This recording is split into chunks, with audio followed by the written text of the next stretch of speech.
سڵاوتان لەبێت خۆشحاڵم کە فۆرمی جیاجیا دەبینم. لێرە سەرە ڕێئامانجە زانستی پەروەردیەکان دەمانێت ئاشنا بین بە کولتورە جیاوازەکان بۆ ئێستا هەر یەکێکتان بابەتێک لەسەر کولتوری نەتەوەی خۆتان پێشکەش بکەن. من تەنیا بە زمانی خۆ قسە دەکەم. تۆ دەبێت بە زمانی من قسە بکەیت، وەڵامی هیچ کەسێک نادەمەوە کە بە زمانی نەتەوەکەی من قسە نەکات. با لەسامەوە دەست پێ بکەین؟ من ناتوانم، ئەوە هیچ پەیوەندی بە منەوە نییە. بەتەوە هەیە من هاوپۆلەکان ئارەبی ئاشنابوون دەکەین بە کولتورە جیاوازەکان. مامۆستا من دەمەوێت لەسەر زمانی کولتوری کوردی بدوێم. کۆی 40 ملیۆن کەس لە جیهاندا زمانی کوردی زمانی فەرمیانە. جام زمانەش لەبەرەوەی زمانێکی دەوڵەمەندە لە 4 زاراوەی جیاواز پێکدێت. لەوانە کرمانجی باکوورمان هەیە کە پێک دێت لە زارەکانی هەکاری، بۆتانی، بادینی، شەمدیدانی و بایەزیدی. و هەروەها زاراوەی گۆرانمان هەیە کە پێک دێت لە زارەکانی گۆرانی ڕەسان و هەروەها هەورامی و باجەلانی و زازا.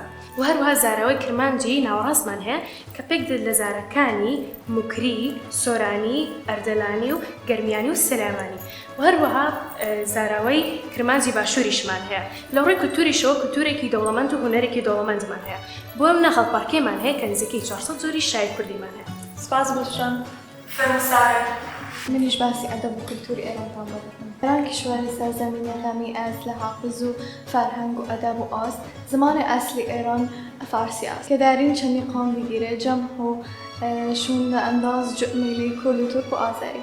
فەرمو ئانا. من دەمەوێت باسی زمانی ئینگلیزی بکەم.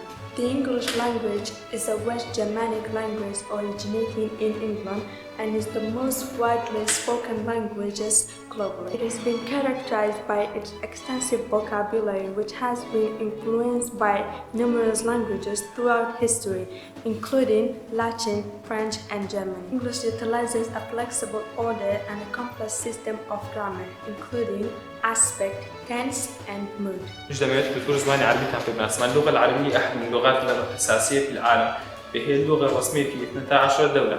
سپاس کە ئاشناتان کردین بە زمانی دایکی نەتەوەکان. هەمیشە پێشەنگە